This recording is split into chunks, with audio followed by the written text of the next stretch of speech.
Hello hi Raziya Shihab ചാനലിലേക്ക് എല്ലാവർക്കും സ്വാഗതം. അപ്പോൾ ഇന്നത്തെ റെസിപ്പി എന്ന് പറയുന്നത് ഗോതമ്പ് പൊടിയും പഴവും ഉണ്ടെങ്കിൽ ഒരു അടിപൊളി പലഹാരം തയ്യാറാക്കാം. വളരെ എളുപ്പത്തിൽ തന്നെ ഈ ഒരു പലഹാരം തയ്യാറാക്കാം. അതിനായിട്ട് 2 പഴം എടുക്കാം. ഞാനിവിടെ ചെറിയ പഴമാണ് എടുത്തിട്ടുള്ളത് കേട്ടോ. നേന്ത്രപ്പഴം തന്നെ, പക്ഷേ ചെറുതാണ്. അതുകൊണ്ട് ഒരു 4 പഴം ഇവിടെ എടുത്തിട്ടുണ്ട്. അതൊക്കെ തൊലി കളഞ്ഞ് ഇതുപോലെ ഒന്ന് എടുത്തിട്ടുണ്ട്. അതിന് ശേഷം ഈ ഒരു രീതിയിൽ 4 കഷ്ണങ്ങളാക്കിയിട്ട് നമ്മൾ ഇതുപോലെ ഒന്ന് കട്ട് ചെയ്തെടുക്കാം. ബാക്കിയുള്ള പഴവും നമ്മളിതുപോലെ കട്ട് ചെയ്തെടുക്കാം. നമ്മൾ ചാനൽ ആദ്യമായിട്ട് കാണുന്നവരാണെങ്കിൽ ഒന്ന് സബ്സ്ക്രൈബ് ചെയ്യുക, തൊട്ടടുത്തുള്ള ബെല്ലൈക്കണും ഒന്ന് പ്രസ് ചെയ്യാം. അപ്പോൾ ഇത് ഞാനിവിടെ പഴം ചെറുതായി കട്ട് ചെയ്തെടുത്തിട്ടുണ്ട്. ഇനി ഒരു ഫ്രൈ പാൻ അടുപ്പത്ത് വെച്ചിട്ടുണ്ട്. അതൊന്ന് ചൂടായി കഴിയുമ്പോൾ അതിലേക്ക് ഒരു 2 കഷ്ണം നെയ്യ് ചേർത്ത് കൊടുക്കുന്നുണ്ട്. നെയ്യ് തന്നെ വേണമെന്നില്ല, ഓയിലായാലും ചേർത്ത് കൊടുക്കാം. പക്ഷേ ഓയിലിനേക്കാളും കുറച്ചൊരു ടേസ്റ്റ് നെയ്യിട്ട് ഉണ്ടാക്കുമ്പോൾ കിട്ടും.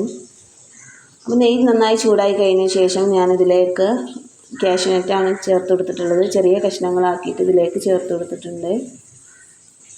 ഇനി ഇത് ജസ്റ്റ് ഒന്ന് വറുത്തെടുക്കാം. അതിനുശേഷം നമ്മൾ കട്ട് ചെയ്തിട്ടുള്ള ആ പഴം ഇതിലേക്ക് ചേർത്ത് കൊടുക്കാം. വീണ്ടും ഇത് നന്നായിട്ടൊന്ന് മിക്സ് ചെയ്തെടുക്കാം. പഴം നന്നായിട്ടൊന്ന് വറുത്തെടുക്കാം. പഴത്തിനൊരു കളർ മാറ്റം വരുന്നത് വരെ നന്നായിട്ട് തന്നെ ഒന്ന് വറുത്തെടുക്കാം. അതിന് ശേഷം നമ്മളിതിലേക്ക് ചേർത്ത് കൊടുക്കുന്നത് തേങ്ങയാണ്. ഒരു മുറി തേങ്ങ ചിരകിയത് ഇതിലേക്ക് ചേർത്ത് കൊടുക്കാം. ശേഷം വീണ്ടും നല്ല രീതിയിൽ ഒന്നുകൂടെ ഒന്ന് വറുത്തെടുക്കാം. തേങ്ങയും പഴം നന്നായിട്ട് തന്നെ ഒന്ന് മിക്സ് ചെയ്ത് വറുത്തെടുക്കാം. ഇപ്പോൾ ഏകദേശം നന്നായിട്ട് തന്നെ ഒന്ന് വറുത്തെടുത്തിട്ടുണ്ട്. ഇനി ഇതിലേക്ക് 2 അച്ചി ശർക്കരയാണ് ചേർത്ത് കൊടുക്കുന്നത്. ശർക്കര നന്നായി പൊടിച്ചതിന് ശേഷമാണ് ഇതിലേക്ക് ചേർത്ത് കൊടുക്കുന്നത്. അതിനുശേഷം ആ ഒരു പാത്രത്തിൽ കുറച്ചൊന്ന് വെള്ളം ചേർത്ത് ഞാനതിലേക്ക് ഒഴിച്ചു കൊടുക്കുന്നുണ്ട്. ഒരു ലേശം വെള്ളമാണ് ചേർത്ത് കൊടുത്തിട്ടുള്ളത്. നന്നായിട്ടൊന്ന് മിക്സ് ചെയ്തെടുക്കാം. കുറച്ച് നേരം ഒന്ന് മിക്സ് ചെയ്യുമ്പോൾ നമ്മുടെ അച്ചി ശർക്കരയൊക്കെ നന്നായിട്ടൊന്ന് മെൽറ്റായിട്ട് വരും. ആ ഒരു സമയം വരെ നമുക്കിതൊന്ന് വറുത്തെടുക്കാം. ശർക്കര നന്നായി മെൽറ്റായതിനു ശേഷം ശർക്കര നന്നായിട്ടൊന്ന് ഉടച്ചു കൊടുക്കണം. നിങ്ങൾ വീഡിയോ ഇഷ്ടമാണെങ്കിൽ നിങ്ങളൊരു ലൈക്ക്, ഇപ്പോൾ തന്നെ ഒരു ലൈക്ക് തരാം. പിന്നെ ഇതിലേക്കൊരു 1/4 ടീസ്പൂൺ ഏലക്ക പൊടിച്ചത് ചേർത്ത് കൊടുക്കാം.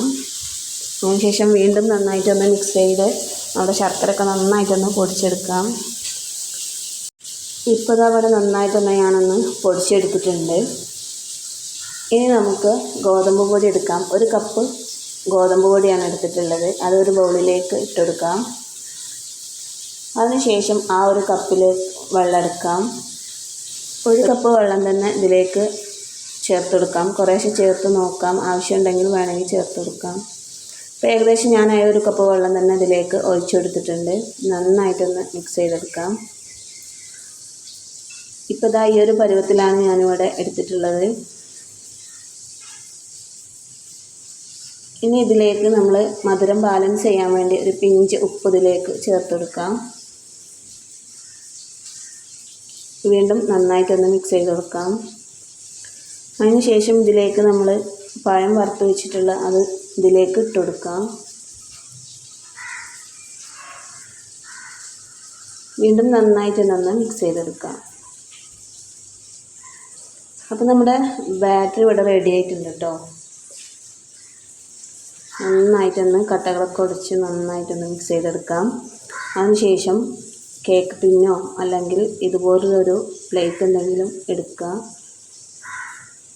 അതിലേക്ക് കുറച്ച് ഓയിലൊന്ന് സ്പ്രെഡ് ചെയ്ത് കൊടുക്കാം.